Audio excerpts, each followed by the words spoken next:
The way I take notes is way different than it used to be. You should do it too. It's this wonderful, magical program called Granola. Granola is an AI-powered notepad built for the way real people actually meet. You take rough notes like you normally would, and in the background, Granola is securely transcribing the entire meeting. Then it turns everything into clean, structured, actually useful notes when the meeting ends. If meetings are eating up your day too, Granola is a no-brainer. You can try it totally free by heading to granola.ai/SB.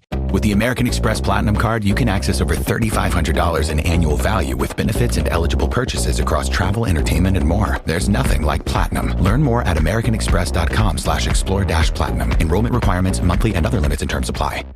Well, today's show is a little different, and that's part of what makes it special. First, we're tackling one of the biggest questions in personal finance. How do you know when enough is enough? Can you save too much, work too much, optimize so hard that you accidentally optimize the joy right out of your life?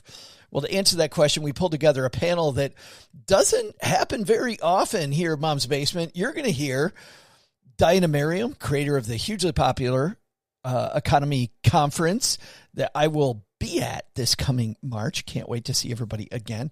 New York Times financial writer Paulette Perhach, which while Paula was on a sabbatical, sat in for her for a while. So we haven't heard from Paulette in a while. And Doc G, Jordan Grummett, the host of the Earn and Invest podcast.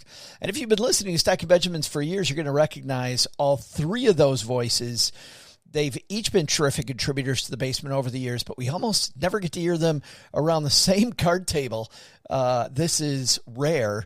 And so I think for that reason, you're in for a treat. Every one of them brings this completely different perspective on money, success, and what a rich life actually looks like. Now, somewhere along the way, you're probably also going to recognize that this conversation originally happened a while back. And we left it that way on purpose because the references are a fun snapshot into another moment in time. But the conversation itself, well, it might be even more relevant after everything we've experienced during the first half of 2026. What a last 6 months we've had, which is also why Monday, when OG and Doug and I are back here live, it's the perfect follow-up. Len Penzo is going to join us as guest co-host, and we're going to break down the first 6 months of 2026. Which investments actually delivered? Did your portfolio keep pace? And more importantly, is there anything you should change because of what happened? So today's discussion is really about defining what enough looks like. Monday, we'll ask whether your investments are helping you get there. So let's get this show on the road. Steve, fire it up. Hello? Honey, I'm at the mall now and I found this beautiful leather coat. It's only $1,000. Can I get it? Well, sure, if you like it that much. Okay, I also stopped by the Mercedes dealership and saw the new model. You know, the one I really like. How much? $120. Well, at that price, I want it with all the options. Great! Oh, and one more thing. The house we wanted last year is back on the market. They're asking 1.5. We'll make them an offer. But come in at 1.4. Okay, I love you, baby. I love you too. Okay, bye. Does anybody know whose phone this is?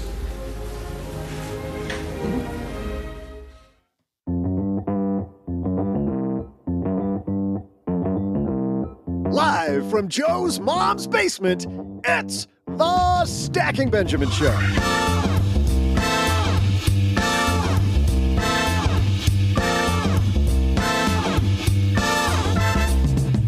I'm Joe's mom's neighbor, Doug, and today this podcast goes to 11 because we're talking about extremes. Saving too much, spending too much, and working too hard. And to help us dive in, we welcome the queen of the EconoMe conference and my ex-girlfriend. It's Joe's mom's cousin, Diana. Plus, the guy who can actually raise his hand when a flight attendant asks, is there a doctor on board? It's Doc G. And finally, a woman who puts the in unlucky, it's Paulette Perhach. Joe wrote that. But that's not all. Halfway through the show, I'll share my holy trivia. And now a guy who we're all lucky to have leading the show, it's Joe Saul-Sehy.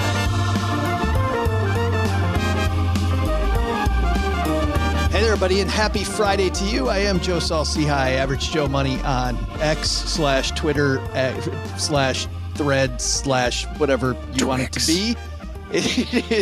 It's a wonderful Friday because we've got a team of fantastic contributors here today, all of which are familiar voices to you, but none of which are part of our usual weekly roundtable. Let's start with the woman in Cincinnati who's bringing the EconoMe conference to a city near you, as long as you live near Cincinnati. Diana Merriam's here. How are you? I'm so good. How are you doing? It's amazing to hear Doug being on this side of the mic. You know, I'm used to being in your seat. So you're making me think I need to come with a little bit more enthusiasm next time. Yeah.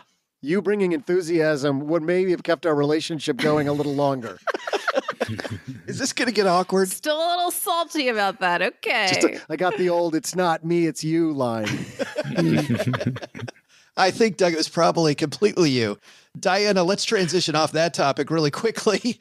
How's things going? How's things lining up for March? We're coming to Cincinnati in mid-March. That's right. So good. We are very close to finalizing the speaker lineup. I have like 2 spots left, so I'm very excited to go to FinCon with you next week because I'm looking for my last 2 speakers. And we are over halfway sold out.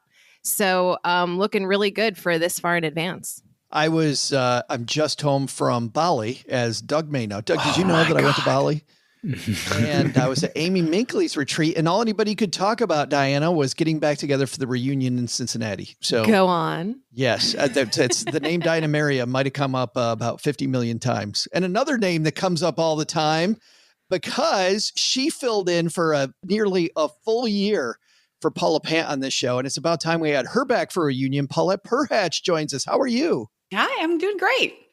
We have had this scheduled, I know, for a long time, Paulette, nearly minutes. You've been scheduled to be on the show. How have you been? I've been really good. The software I've been working on for a long time is like almost ready to go. And things are like, you know, being an entrepreneur, it feels really hard. And then you look around and you're like, oh, like we have systems set up and it's feeling a little bit easier. And I'm kind of in that place in my entrepreneurial life. And speaking of events, I did my first big speakers thing last weekend at a place called Creative Works. It was so fun. I just love all that stuff. It was no Bali, but yeah. But it was ballin'. It was ballin', right? I refuse to say that, but if that's what you think. That is fine. I'll say it. And the man behind the microphone at our brother podcast, Earn and Invest, is here. Doc G, how are you, man? Good. And I'll say ballin'. So yeah, perfect. Something that you and I do, you know, maybe we'll go to FinCon or something. That'll be ballin'. There it is. Absolutely. Paulette's going to be at FinCon as well. Mm-hmm. So excited. We're having a reunion next week, as it were. All right. We're going to talk today about extremes. When does it? Sounds fun. Doug is just salty. He's just salty. Are you not going, Doug? No, not going. That's where we first met. I know. No. We've got Paulette here. We've got Diana. We've got Doc G. You know what, Paulette? It's been a while since you've been on. I think we need to maybe review what's changed since the last time you were here. You want to go over that? No. Well, I do. So hold on. Let's do that right now. We spend a lot of time making smart financial decisions, but here's one that doesn't get nearly enough attention. Your water. Think about it. We obsess about the ingredients in our food. We compare investment fees down to the tiniest fraction of a percent. And then a lot of us just assume whatever comes out of the tap, well, I'm just going to drink it. Here's a surprising statistic. 3 out of 4 U.S. homes have potentially harmful contaminants in their tap water. And even when water looks perfectly clear, it can contain things like chlorine, lead, forever chemicals, and even microplastics.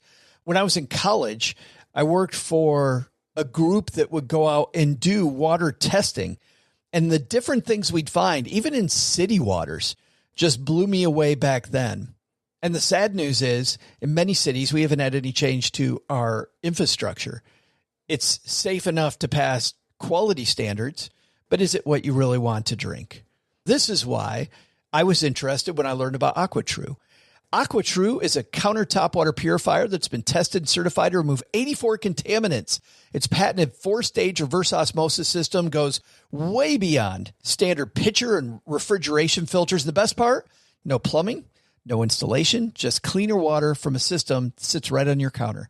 AquaTrue has been featured in Business Insider and Popular Science. Good Housekeeping named it the best countertop water filter. Plus, 98% of customers say their drinking water's cleaner, safer, and healthier.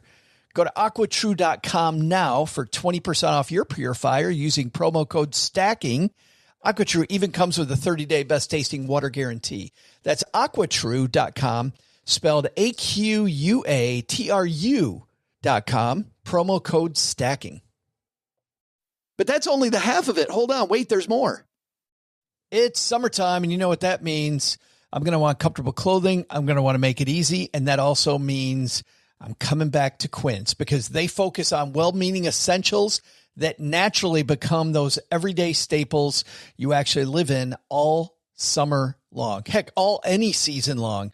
Quince's 100% European linen pants and shirts are breathable, easy to throw on in the summer upgrade your rotation needs, starting at just $34. Their tees are soft enough to live in all day, and the lightweight cotton sweaters are exactly what you want when summer nights cool down. The prices at Quince are amazing, and I thought to myself, how can any company price things the way Quince does? Well, that's because they work directly with ethical factories and cut out the middlemen, so you're paying for exceptional quality and not brand markup. I've loved seeing what all of you have said about Quince. For me, I'm not going to go on about my pants because people told me last time that I talked too much about how awesome my pants are. But I do have to tell you, Cheryl says they're awesome pants. And when Cheryl says she likes my pants, that means that I'm going to keep wearing the pants. So if you want the pants, the tee, or heck, they even go past clothing, Quince has become a trusted favorite for everything from home to travel, everyday essentials. It's all there. Make your summer wardrobe easier. Go to quince.com/SB for free shipping on your order and 365-day returns. Now available in Canada too. That's QUINCE.com/SB for free shipping and 365-day returns. Quince.com/SB. Oh, God. Not the response I was expecting. Who does your blurring? That response might have been extreme. But Paulette Perhach is here. Diana Merriam, Doc G, Jordan Grummett joins us. Let's chat. I'm here too. I'm here. Today's piece comes to us from a website that I don't think we've gone to before for this. MrStingy.com, getting the most out of life. Mr. Stingy, a.k.a. Aaron, has a piece that is called Too Much of a Good Thing, Taking It Too Far. And it seems like, let's start with you, Doc, that some of the things that we're going to go over here, saving, spending, and earning, all fantastic stuff until you maybe go a little too far. You know, it's all about the sweet spot. There is no black or white. There are lots of shades of gray. And so when we look at things like savings and spending and even earning, the problem is you can go just about too far with everything. Yeah, this piece begins, Aaron writes about the jackfruit and about how people love it because its texture feels like meat. It contains a large amount of protein packed with other healthy nutrients. Well, in July of this year, a 39-year-old Russian vegan influencer who'd been living reportedly on jackfruit and durian without drinking water for years, suddenly died. Turned out that he had too much jackfruit. But also no water? Like, don't you think that's a part of the problem? Like anything plus no water is like, I don't think that was about the diet. To his benefit, the fruit does carry lots of water in it, right? I don't know. And have you guys ever smelled durian? No, what does it smell like? Oh my God. I've never even met him. It's you ever sat next to somebody that has funk, like BO funk?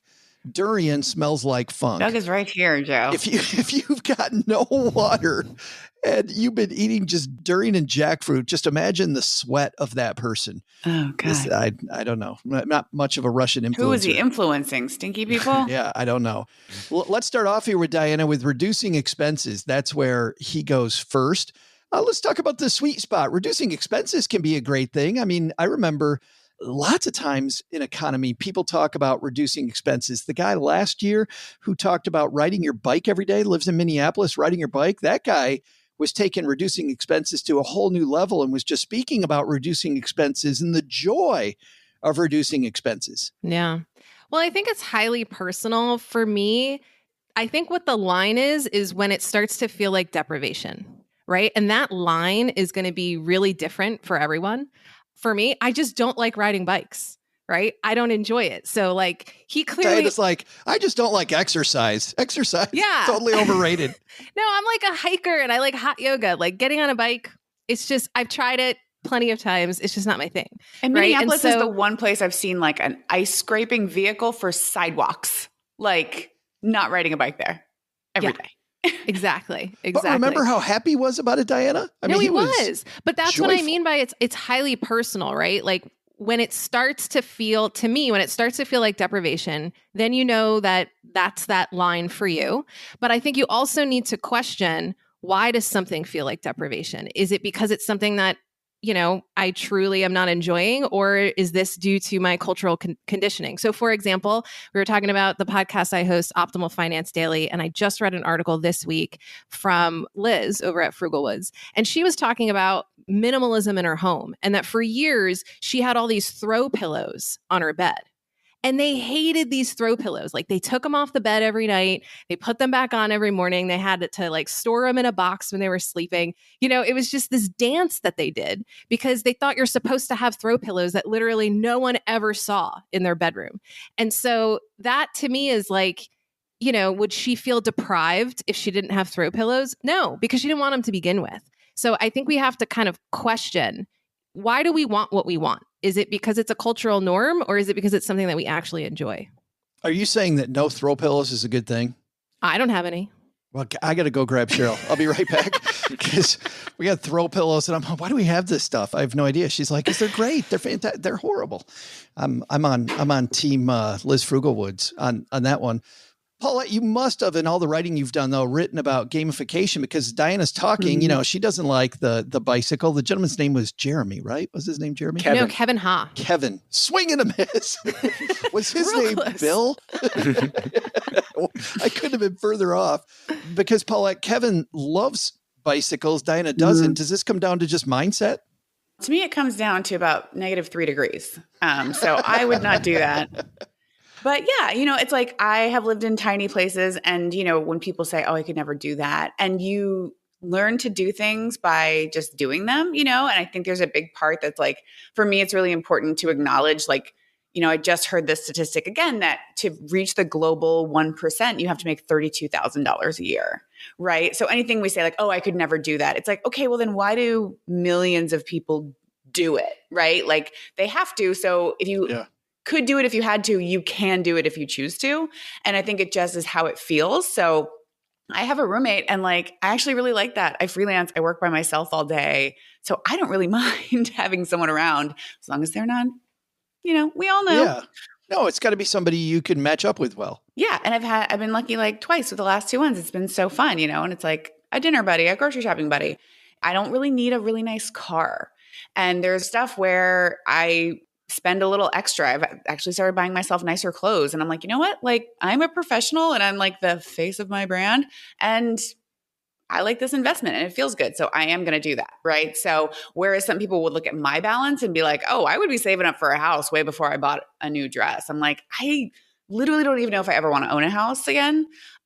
So yeah, I don't know. It's just all about, where it feels good for you or doesn't. We exist in this this rare community where people brag about how bad their car is, right? That's not a bad thing. That's a fantastic thing. Mm-hmm. Aaron writes in this piece, Doc, Hetty Green was once the richest woman in America. She was also known for being a miser. Legend has it that her son Ned had to have his leg amputated because she was too stingy to send him to a proper hospital. Like we have the one audience in America, and I'm not talking about the Stacking Benjamins audience. I'm talking about the financial podcast audience in general has a lot of these people in it. What's up with the extreme here where we're like, no, I'm not paying for that. Make my life better. I'll still pass.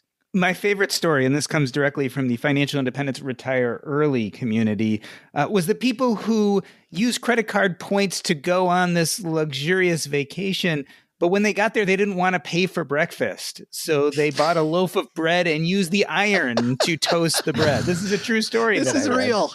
This is real. So, I mean, the truth of the matter is, right, there's a calculus. And so the idea behind saving money is so that you have money as fuel to do the things you want to do, live the life you want to live. So what happens if the process of saving actually causes you to do things you don't want to do and live the life you don't want to live? And so I think there's a calculus there. Like, we understand this idea of deferred gratification. I love this idea of being smart and saving and only buying things that are important to you. And that's all great because we're thinking about the future. But if you live too much in the future and then you're despising or loathing your current situation, it's no good. Two of my favorite stories, Doc, back to your ironing the bread. Yeah. It was story. very cheap. I read in one of the online personal finance forums, somebody who had kids and they were playing sports and they had to bring the Gatorade. And the Gatorade, they said, was super expensive. So they wanted to know how to make your own Gatorade so we didn't have to buy it. Like, if you're making your own Gatorade. And then my favorite of all time was the gentleman that said, am I the only one who goes to a car dealership on the way to work for free coffee? Like, if you're stopping by a car dealership to steal coffee because you don't want to pay for it. It's kind of a level of like contribution, right? Where it's like, I think that there's ways to do things on the cheap. Like, last summer I was in Seattle for 5 weeks. And so, I pet sat a little bit, I hosted a writing retreat. And then there was like times where I was at, my good friends' houses for like 5 days. I wasn't just there to like steal housing. I cleaned their house or I made them dinner. And I don't love this, like, how can I sneak through the world with this attitude of I'm going to contribute the least and get the most out of it? Like the car dealership, that's obviously there for people who are buying cars, right? So I just, that to me is the difference between like frugal and cheap. Like, I hate cheap is like this me, my, like, I'm not going to like let it flow at all. I feel like some people, Diana, in the FIRE movement have kind of made it like a race to the bottom, Yeah. Well, seriously, the FIRE movement, at its core is about learning about value and what really makes sense to you and spending money on those things.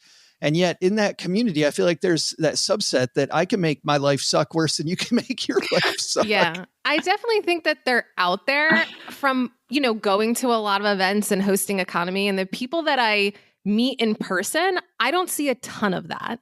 I think that kind of cheapness, we were stealing coffee from a car dealership, like that, to me, they exist, but they are rare. They just have the loudest voices online, I think, and they contribute to this perception of the FIRE movement that we're all that way, or that's the way you save such a large percentage of your income.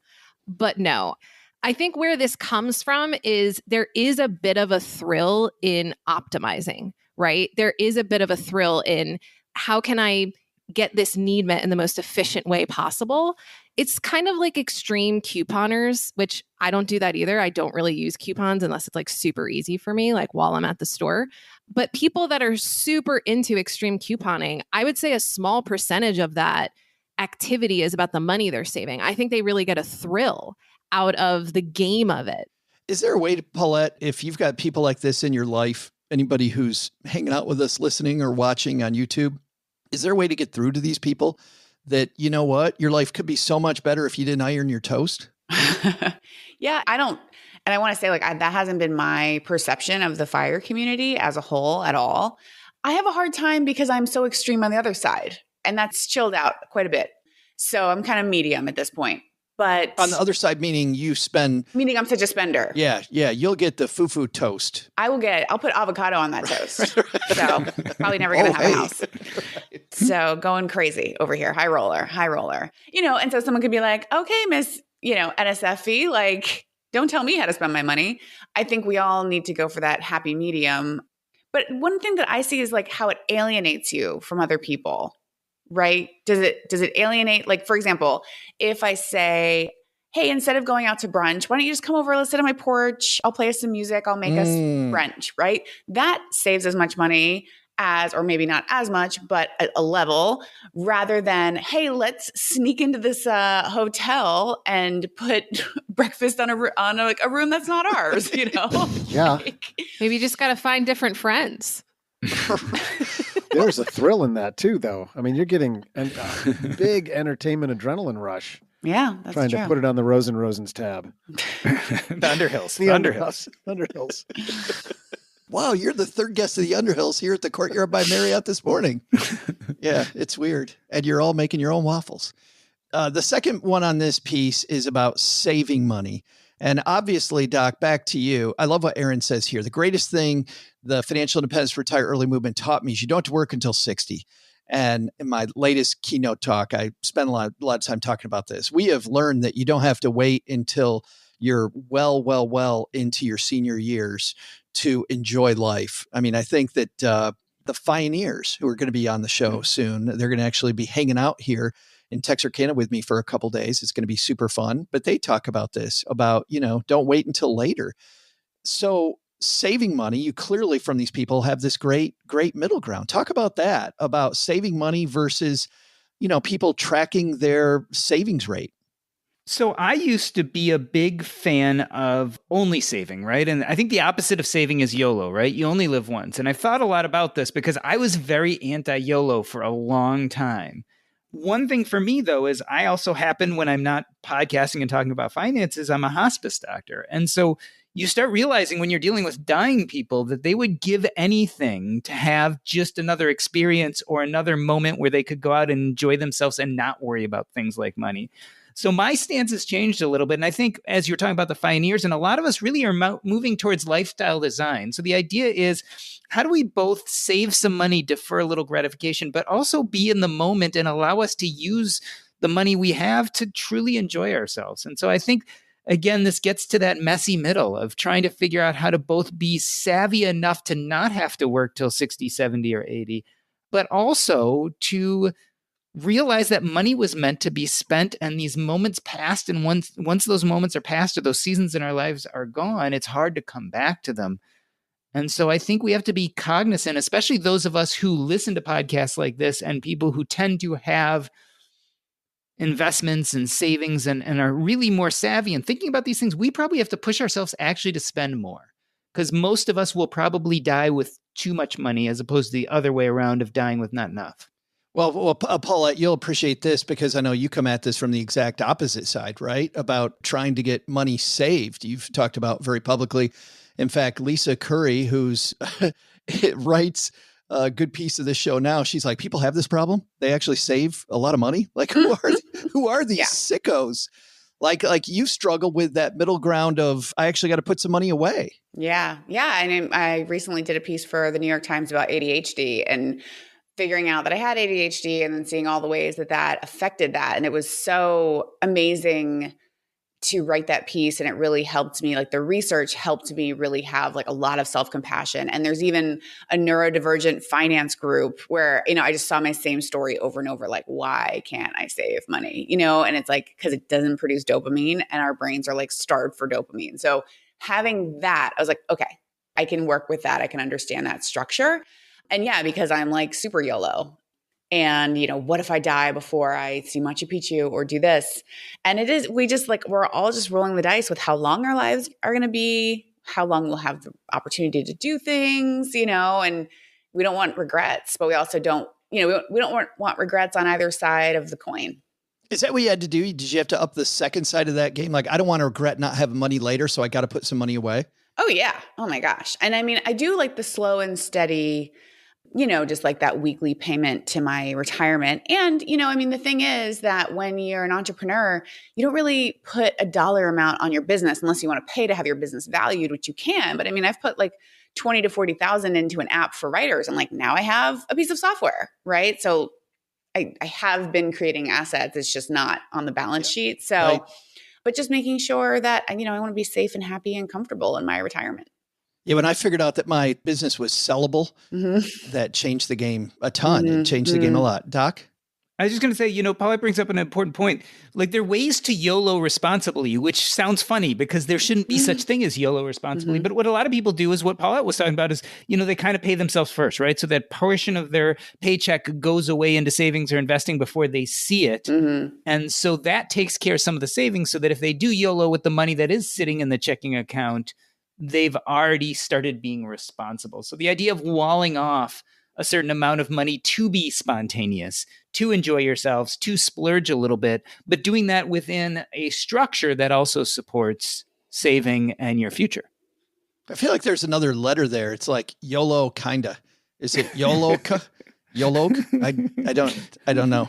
Diane, at EconoMe, you see these people all the time, right? People saving 50 to 70% of their salary. I get fired up when I see this, but is that the wrong approach? It depends on your circumstances, right? If saving 50 to 70% of your income means you're eating rice and beans every day and you're miserable, then yeah, it is too much. I think it really depends on, your income and your expenses, and how do you play that dance of making sure that you're living for today, but also saving something for tomorrow.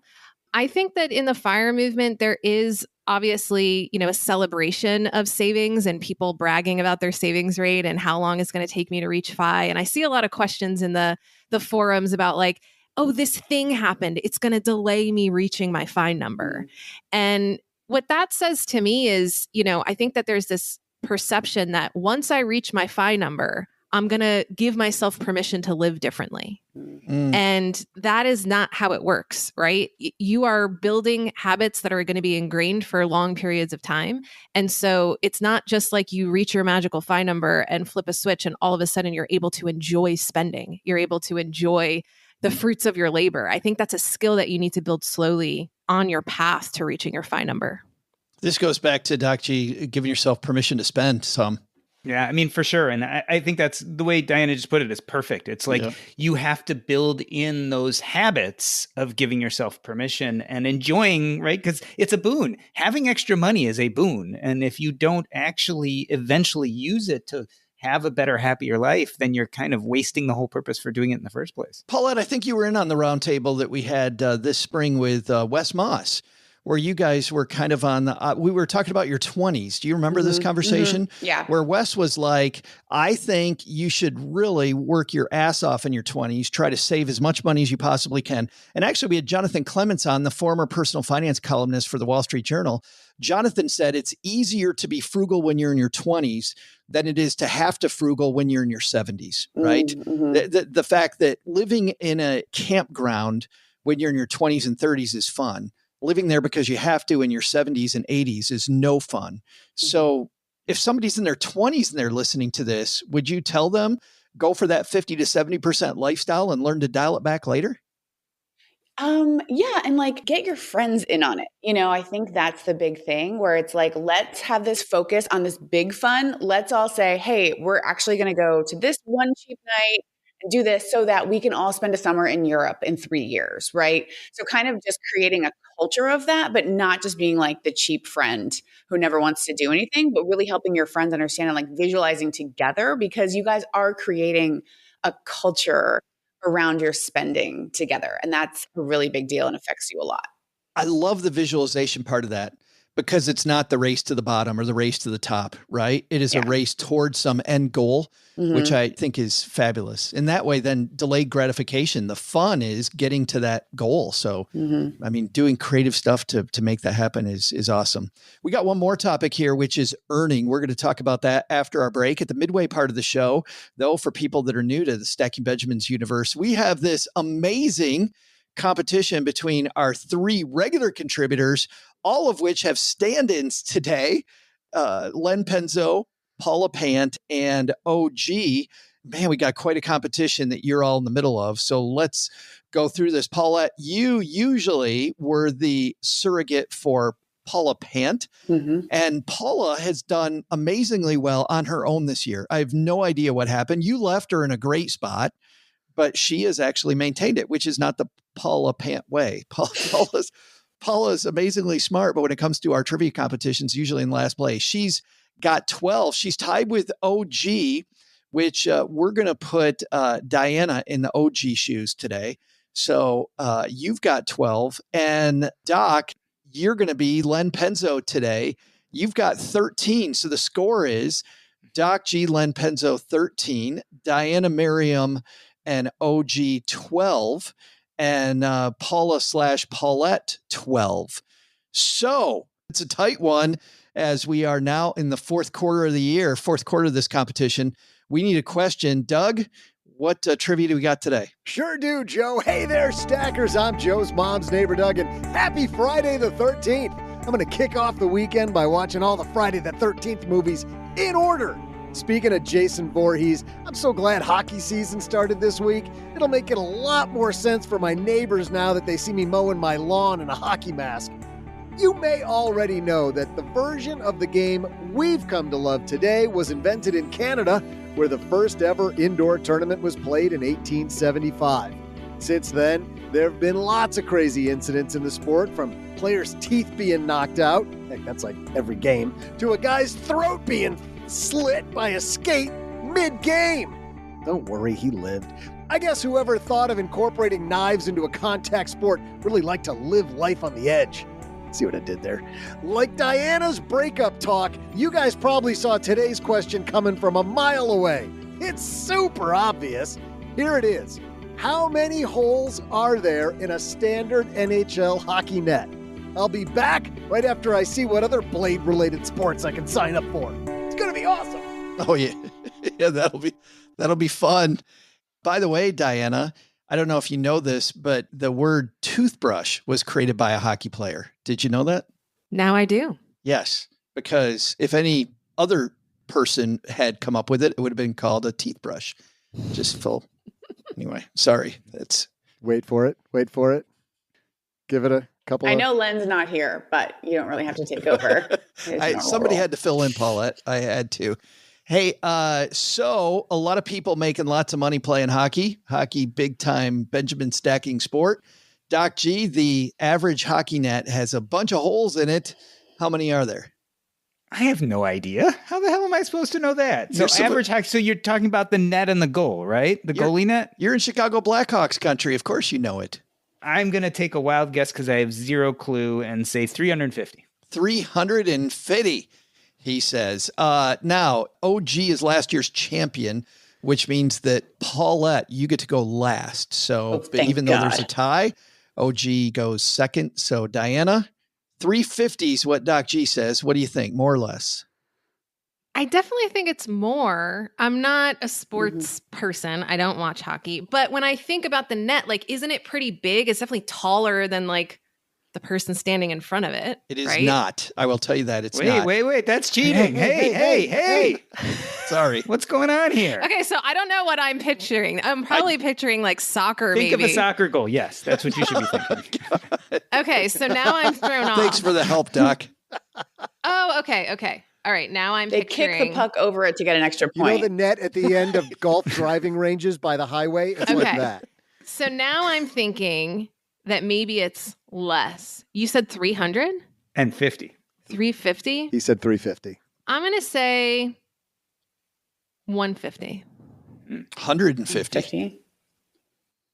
Wouldn't it be funny, Paulette, if there were no holes in a hockey net, if it really was like made of, I don't know, rubber or something? It could be a rubber net. Yes. Anyway. So Doc G said 350? 350 and 150 for Diana. All right, I'll do the classic move. No, don't do it. Don't do it. 351. Oh. You said 351, Paulette? 351. She goes for more holes. 351. All right. We've got 3 guesses. 351 locked in for Paulette, 350 for Doc G, 150 for Diana. One of these guesses not like the other. We'll be right back. In business, there is no room for guesswork. Every shipment matters. Every deadline counts. And when you're trying to keep operations running smoothly, the last thing you need is uncertainty. That's why reliability is at the core of USPS Ground Advantage. From the moment your package is first scanned in, it moves through a secure nationwide network, aiding in a timely and accurate delivery. You get near real-time tracking so you can keep up with your shipments. And with affordable upfront pricing, there are no hidden fees or surprise surcharges to throw off your cost sheets. It all adds up to predictable deliveries you can depend on, because knowing your logistics are handled lets you focus on everything else, your customers, your team, and the future you're building. Visit USPS.com/Ground Advantage to start shipping with confidence. USPS Ground Advantage. We mean business. You already know it, stackers. Once you've learned to pay off your credit cards every single month, at that point, then you can go from a cash lifestyle to some of the great point programs out there, but don't do it before. Make sure you pay off your cards in full. And when you do, you may have heard about Built as a loyalty program that lets you earn points on rent wherever you live. Well, guess what? They just leveled up even more. As of 2026, homeowners can also earn up to 1.25 times points on their mortgage payments. This is thanks to Built's new 3 credit cards, the Palladium card, Obsidian card, and Blue card. All 3 turn your housing payments, rent, or mortgage into flexible rewards, so you can choose the card that fits your lifestyle without missing out on points and exclusive benefits. Built points can be redeemed at top airlines and hotels, Amazon.com purchases, future rent payments, and more. Built points have also been ranked by top publications as the industry's most valuable point currency. Your housing payment's already your biggest expense. Make it your most rewarding. Find the card that fits your lifestyle and apply today at joinbuilt.com/SB. That's JOINBILT.com/SB. Make sure to use our URL so they know we sent you. Terms and conditions apply. Subject to approval and eligibility, Built cards are issued by Column NA, member FDIC, pursuant to license from MasterCard International Incorporated.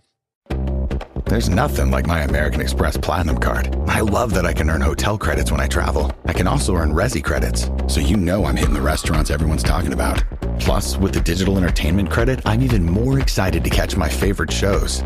All in all, I can access over $3,500 in annual value with benefits and eligible purchases across travel, entertainment, and more.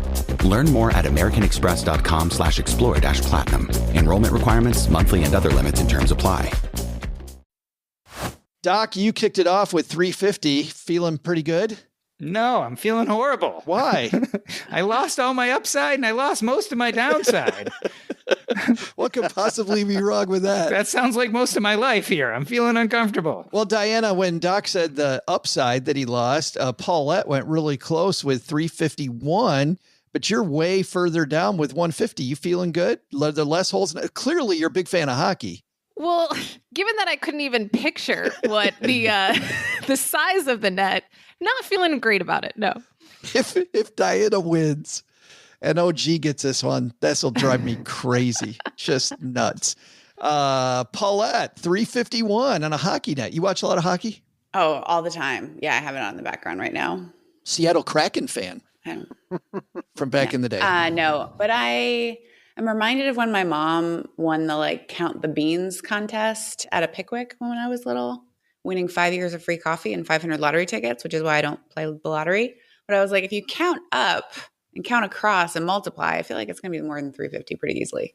Well, let's see. Depends on the size of the hole. Let's see. You guys are really lobbing some at me, and it's taken a lot of control, and I'm doing pretty good so far, but one more and my head's going to explode. We're trying to get let's break her. Let's break her. Come on, gang. We're trying to get the Paulette back that wrote some of the best jokes we ever had on the Stacking Benjamin show.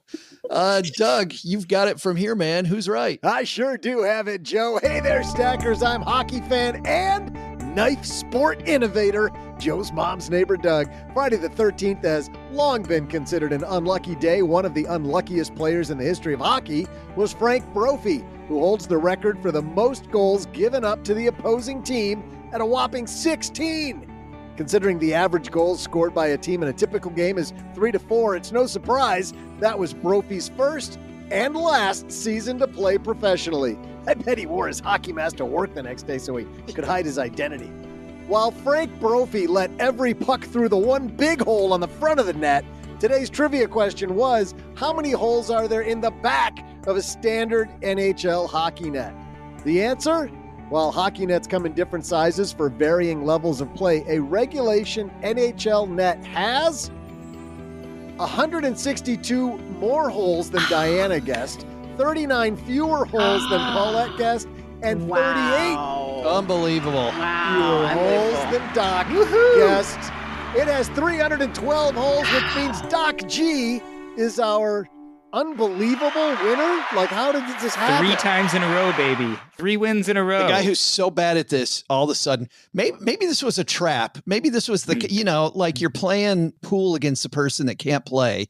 And then all of a sudden they're like, oh, let's start playing for money. Like Doc G all of a sudden has been money. Yeah. I've been messing with you guys forever. Yeah. I don't know anything Either that about or I'm hockey. lucky. I lost a semester of tuition money doing that once. Congratulations, Doc. You would like to make an acceptance speech. I'm just so over the moon happy about winning since I never, ever, ever won before, and especially not 3 times in a row. So this is my Emmys and Grammys all rolled up in one. And I'm happy that we're moving on to the last part of this conversation. Let's talk about what's even more amazing, which is the third part of this, earning more. And you see this, Diana, sticking with you, earning more makes a ton of sense. Like this is, when I was a financial planner, a lot of people would come in and they'd say, hey, I've tried to cut my budget, I can't cut anymore. And, they were 100% right. They just needed to earn more money. Earning, I feel like, Diana's the piece of the conversation not enough people talk about. Absolutely. And I think the reason is because when you're first cleaning up your finances, it is easier to look at your expenses and see what can I cut. Earning more, maybe that means you're looking for a new job, you're switching companies, you're putting together a plan to ask for a raise. So I think it can be more challenging, but there's definitely a lot of value in building that gap between your income and expenses by increasing your income. It definitely makes things easier. It's easier to save when you've got more income coming in. Somewhere in the recess of my memory, I think you've either told me a story before or you've written about like when you asked for a raise one time and it was a really weird conversation. No? Oh, you're talking about when I quit my job. Yeah, maybe. No, I asked for a raise to be more in line with my fellow employees. I did all the research of like, what is my market value? I had, put together a whole case of, what I've done for the company, what I've earned for the company. And it was denied. And so that really kind of started me thinking, probably time for me to move on. Which is funny because, Paulette, not getting the raise isn't always a bad thing. Like in that case, it especially when you're an entrepreneur, like going, you know what, this isn't my market. I shouldn't be working on this stuff because I'm not getting paid over here.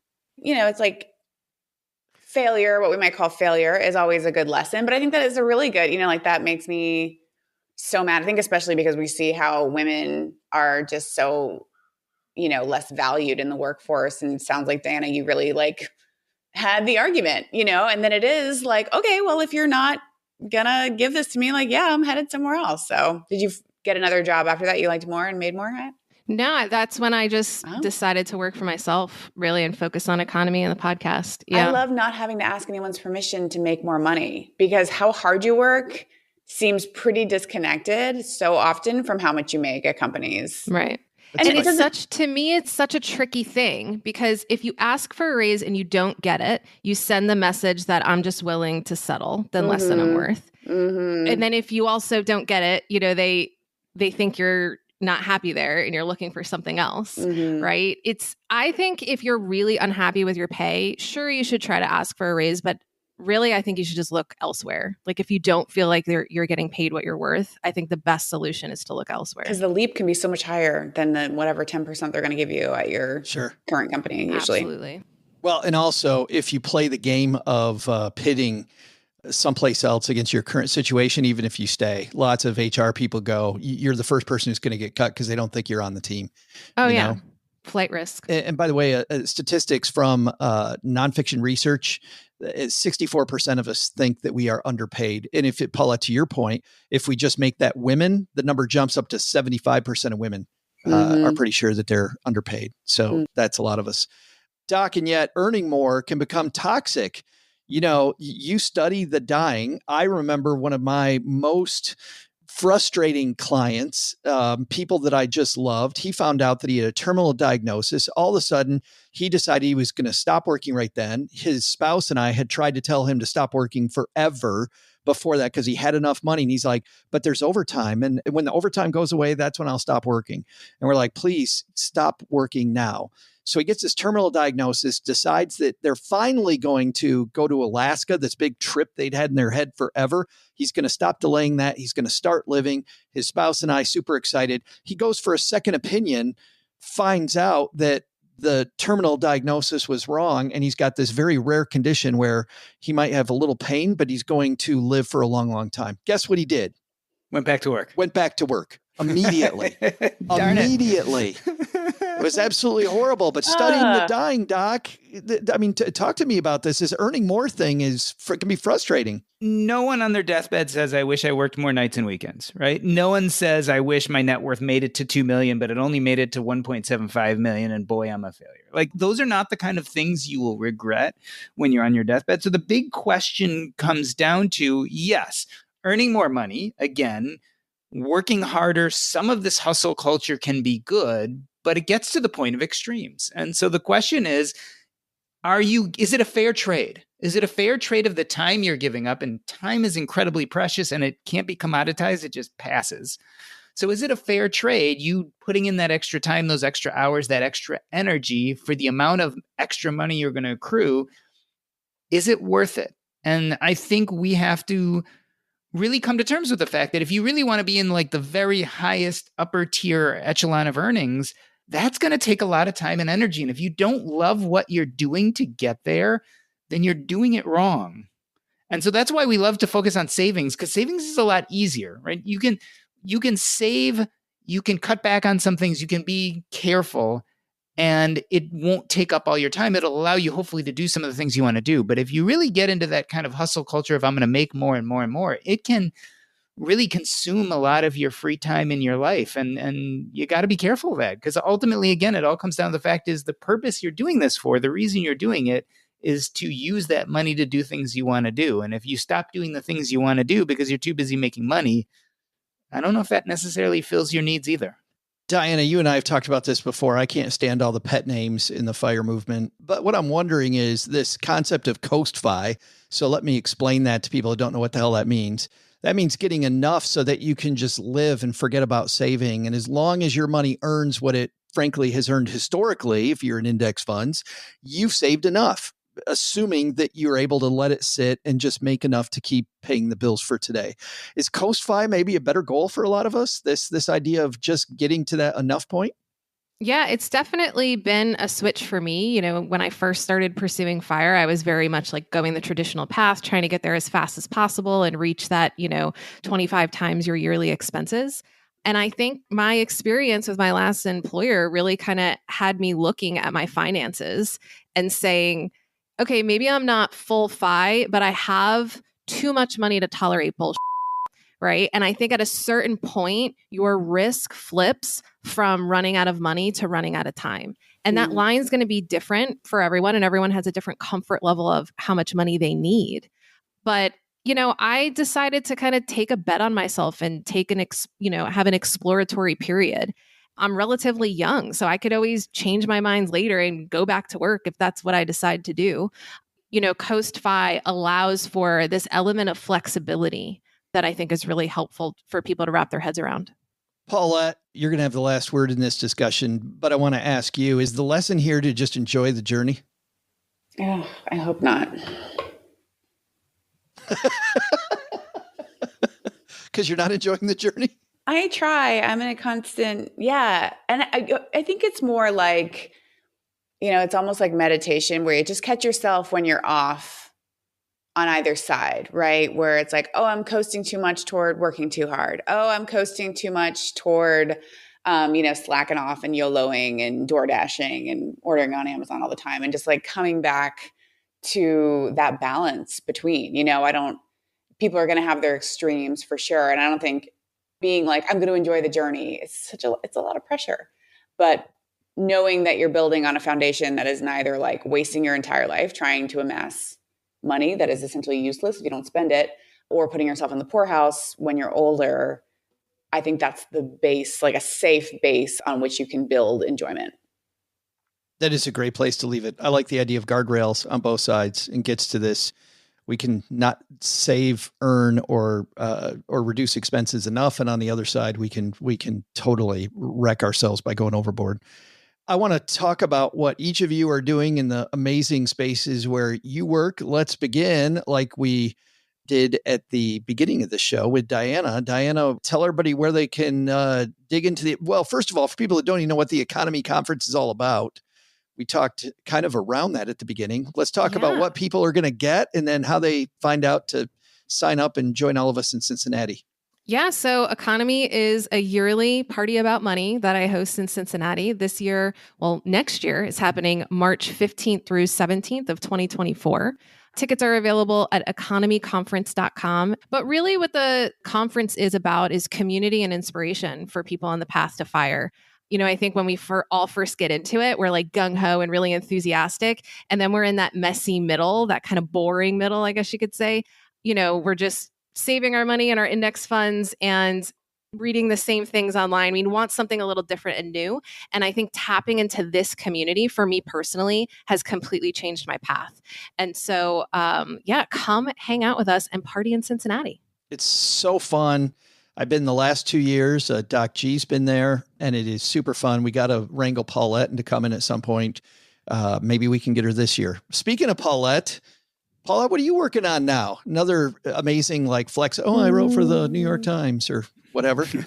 Yeah. So I've been contributing fairly regularly to the personal finance section of the New York Times. I wrote that story on ADHD and money, and I'm working on one about female bodyguards, as the layperson would call them. Executive protection specialists is what they're actually called, which is the career my sister is in. So that's how I know so much about it. Of course, I could not interview my sister, sadly, but that is my next story I'm working on, and how people make a living by being, bodyguards as women.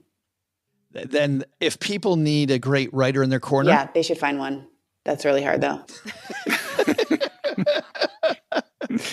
You're as good as Len Penzo at the sales. PaulettePerhach.com. Yeah, PaulettePerhach.com. ThatWriterPaulette.com. Footfinder / Big Blonde Amazon. Deal.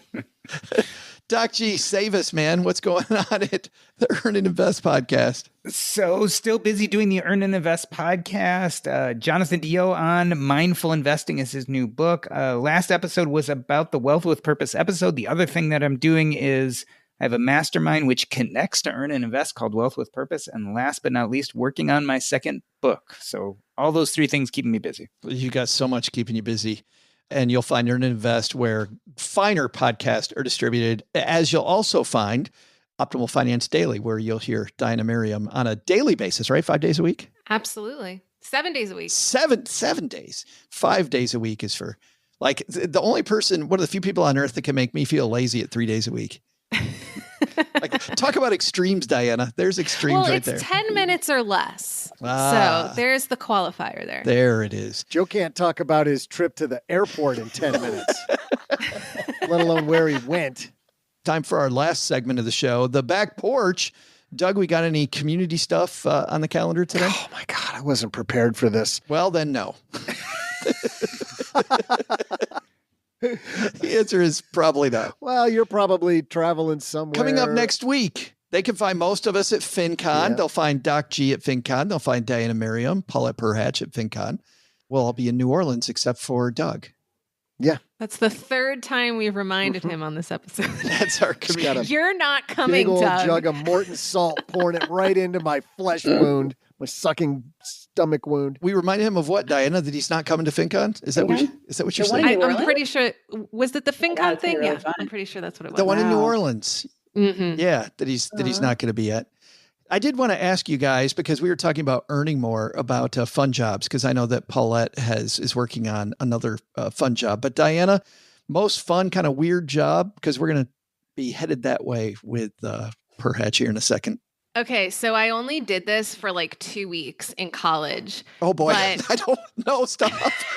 We all experimented in college. That's right. It was such a weird job. I would do kids' birthday parties, dressed up in these huge costumes. But the first one I did was I was Mickey Mouse for this 1-year-old's birthday party. But they didn't give you an assistant or anything. You had to go to some guy's house and grab the costume out of his garage. And then you drive to the party and you have to get yourself dressed. But you don't have I couldn't see anything out of this big head. And I'm trying to maneuver in a place I've never been. I think I only did like 2 parties and I was like, yeah, this isn't for me. I was asked, Diana, at a Jellystone campground, my kids were little, if they would always have a dad who was camping at the campground if he wanted to play the part of Yogi Bear. And I said, yes, not realizing it was like 88 degrees and humid. We were by Mammoth Cave, Kentucky. And the first thing they did was they put this big belt around me that was made of ice. And I'm like, why do I need the ice? The guy's like, oh, you'll know. Like 5 minutes in this stupid thing. Like, it's hot as hell in those. Oh, yeah. And this guy definitely didn't clean those costumes. That was another. No. Yeah. Gross. It was really gross. It smelled like durian. Oh, yeah. Yeah.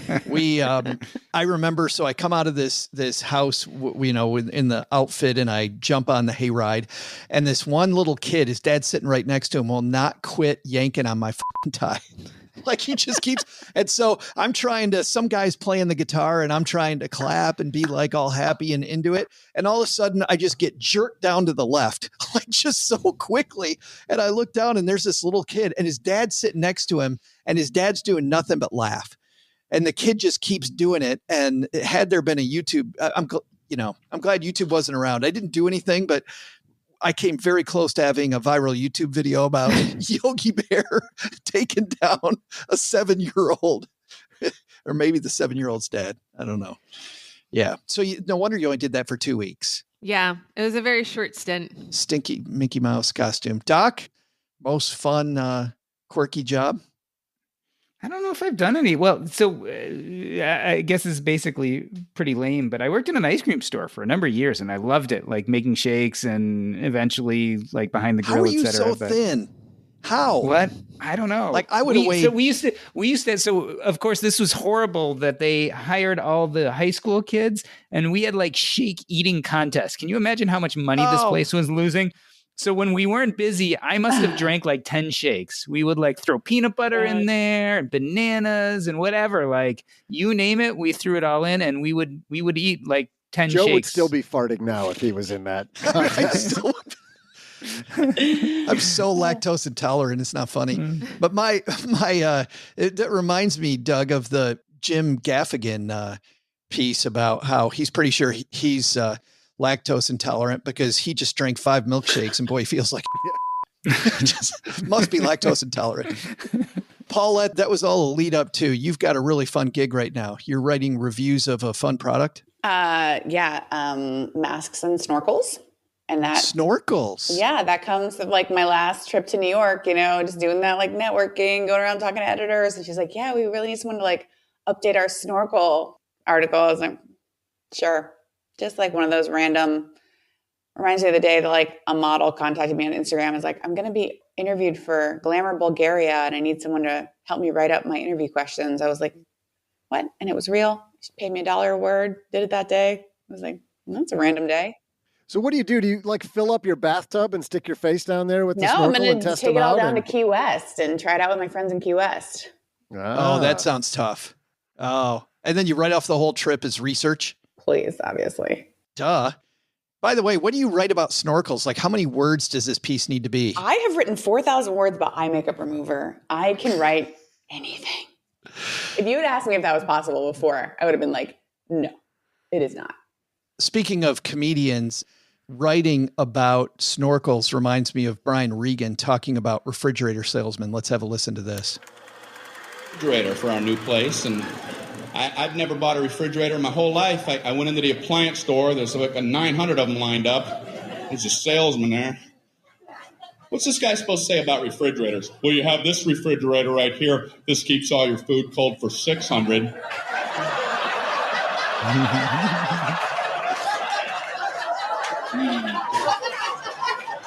You've got this refrigerator. This keeps all your food cold for 800.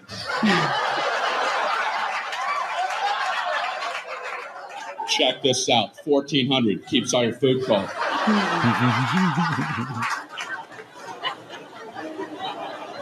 So this guy's working me on this one. I've never seen a guy work so hard. This one is a very nice refrigerator. It has a meats drawer. And what you do with that,